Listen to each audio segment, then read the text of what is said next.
Shri Venkateshwara organic ಬಯೋಸ್ಟಿಮ್ಯುಲೆಂಟ್ act ಓ pharma ಹೆಸರಿನಲ್ಲಿ Excel ಎಂಬ ಬಾಟಲಿಯಲ್ಲಿ ನಕಲಿ ಕ್ರಿಮಿನಾಶಕ ತುಂಬಿ ಮಾರಾಟ ಮೌನಕ್ಕೆ ಶರಣಾದ ಕೃಷಿ ಇಲಾಖೆ ಅಧಿಕಾರಿಗಳು.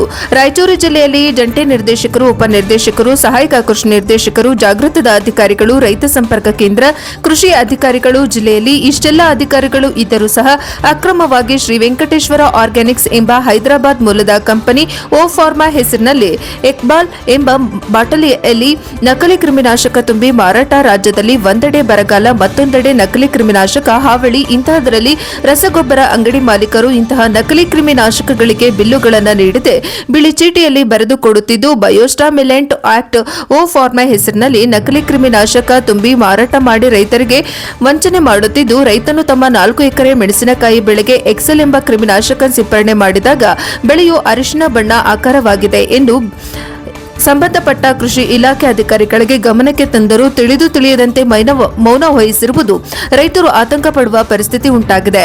ರಾಯಚೂರು ಜಿಲ್ಲೆಯಲ್ಲಿ ಮತ್ತು ತಾಲೂಕು ಮತ್ತು ನಗರ ಗ್ರಾಮೀಣ ಪ್ರದೇಶಗಳಲ್ಲಿ ರಾಜಾರೋಷವಾಗಿ ಅಕ್ರಮವಾಗಿ ಮಾರಾಟ ಮಾಡುತ್ತಿದ್ದರೂ ಕೃಷಿ ಅಧಿಕಾರಿಗಳು ಶ್ರೀ ವೆಂಕಟೇಶ್ವರ ಆರ್ಗ್ಯಾನಿಕ್ ಕಂಪನಿ ಮಾಲೀಕನ ಜೊತೆ ಅಕ್ರಮ ಸಂಭಾವನೆಗೆ ಬಲಿಯಾಗಿದ್ದಾರೆ ಎಂಬುದು ಸ್ಪಷ್ಟವಾಗಿ ಅನುಮಾನಾಸ್ಪದವನ್ನು ಉಂಟುಮಾಡುತ್ತಿದೆ, ಮೇಲ್ನೋಟಕ್ಕೆ ಕಂಡುಬರುತ್ತಿದೆ ಎಂದು ರೈತರು ಮಾಧ್ಯಮದ ಮುಂದೆ ತಮ್ಮ ಅಳಲನ್ನ ತೋಡಿಕೊಂಡರು. ಈಗಲಾದರೂ ಸಂಬಂಧಪಟ್ಟ ಕೃಷಿ ಅಧಿಕಾರಿಗಳು ನಕಲಿ ಕ್ರಿಮಿನಾಶಕ ಮಾರಾಟ ಮಾಡುವ ಕಂಪನಿ ಮಾಲೀಕನ ಮೇಲೆ ಸೂಕ್ತ ಕ್ರಮ ಕೈಗೊಂಡು ರೈತರಿಗೆ ಮೋಸ ಮಾಡಿ ಮಾರಾಟ ಮಾಡುವ ಅಂಗಡಿ ಮತ್ತು ಕಂಪನಿ ಮಾಲೀಕರ ಮೇಲೆ ಸೂಕ್ತ ಕಾನೂನು ಕ್ರಮ ಕೈಗೊಳ್ಳುತ್ತಾರೋ ಇಲ್ಲವೋ ಎನ್ನುವುದನ್ನು ಕಾದು ನೋಡಬೇಕಾಗಿದೆ. ವರದಿ ಗಾರಲದಿನ್ನಿ Veeranagowda NKS TV4. Shri Venkateshwara organics plot number 223 Jayapriya ವೆಸ್ಟಿಟಿ ಬಿಯಾಪುರ್ ಅಂತೇಳಿ ಹೈದರಾಬಾದ್ ಅಂತೇಳಿ ಇದು ಎಣ್ಣೆ. ಇದು ಆರ್ಗ್ಯಾನಿಕ್ಸ್ ಅಂತ ಹೇಳ್ತಾರೆ. ಇದು ಪೂರ್ತಿ ಬಯೋ ಕಂಪ್ನಿ.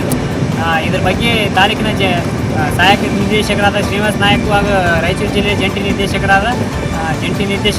ಗಮನಕ್ಕೆ ತಂದರೂ ಕೂಡ ಯಾವುದೇ ಕ್ರಮ ಕೈಗೊಳ್ಳದೆ ಕಂಪನಿ ಜೊತೆ ಶಾಮೀಲಾಗಿ ರೈತರಿಗೆ ಅನ್ಯಾಯ ಮಾಡ್ತಕ್ಕಂಥ ಕೆಲಸ ಮಾಡ್ತಿದ್ದಾರೆ. ಇದು ದೇವರ ತಾಲೂಕು ಒಂದಲ್ಲ, ರಾಯಚೂರು ಜಿಲ್ಲೆಯಲ್ಲಿ ಸುತ್ತಮುತ್ತ ಎಲ್ಲ ತಾಲೂಕಿನಲ್ಲಿ ಮಾರಾಟ ಮಾಡ್ತಿದ್ದು, ಇದ್ರ ಬಗ್ಗೆ ಅಧಿಕಾರಿಗಳು ಕಣ್ಣಿಗೆ ಕಾಣ್ತಿದ್ರು ಕೂಡ ಕಣ್ಣು ಮುಚ್ಚಿಕೊಂಡು ಕೊಡ್ತಾರಂತ ಈ ಮಾಧ್ಯಮ ಮುಖಾಂತರ ತಿಳಿಪಡಿಸ್ತೇನೆ. ಇದರಿಂದ ನಮ್ಮ ಬೆಳೆ ಏನಾದರೂ ಹಾನಿ ಆಗಿದೆ? ಹಾನಿ ಆಗಿದೆ. ಎಷ್ಟು ಎಕರೆ? 4 ಎಕರೆ ಹಾನಿ ಆಗಿದೆ. ಏನು ಮೆಣಸಿನ ತೋಟನ? ಮೆಣಸಿನ ತೋಟ. ಏನು ರೆಡ್ ಆಗಿದೆ? ಪೂರ್ತಿ ಎಲ್ಲ ಅರಿಶಿನ ಕಲರ್ ಆಗಿದೆ. ಅದ್ರ ಸಂಬಂಧಪಟ್ಟ ಇಲಾಖೆ ಅಧಿಕಾರಿ ತಿಳಿಸಿರ? ಎಲ್ಲರೂ ಕಂಪ್ಲೇಂಟ್ ಮಾಡಿವ್ರಿ. ಆದ್ರೆ ಏನು ಆಕ್ಷನ್ ಮಾಡ್ತಾ ಇಲ್ಲ? ಆಕ್ಷನ್ ತಗೊಂಡಿಲ್ಲ. ದಾಸ್ತಾನು ಸಿಕ್ಕಿಲ್ಲ, ಬಿಲ್ ಇಲ್ಲ ಅಂತೇಳಿ ಕೇಸಿ ಅವರು ಹಿಂಬಾರ ಕೊಟ್ಟಾರ್ರಿ. 3 ತಿಂಗಳ ನಂತರ ಹಿಂಬಾರ ಕೊಟ್ಟಾರ. ಅದು ಏನು ಕಂಪ್ನಿಯವರು ಜೊತೆಗೆ ಅಧಿಕಾರಿಗಳು ಏನು ಶಾಮೀಲಾಗಿರ್ಬೋದಾ? ಅಧಿಕಾರಿಗಳು ವಿತ್ ಎಲ್ಲರೂ ಅಂಗಡಿಯವರು, ಅಧಿಕಾರಿಗಳು, ಜಂಟಿ ನಿರ್ದೇಶಕರು ಎಲ್ಲರೂ ಶಾಮೀಲಾಗಿ ಕೇಸಿ ರೈತರಿಗೆ ಅನ್ಯಾಯ ಮಾಡ್ತಕ್ಕಂಥ ಕೆಲಸ ಮಾಡ್ತಾರೆ.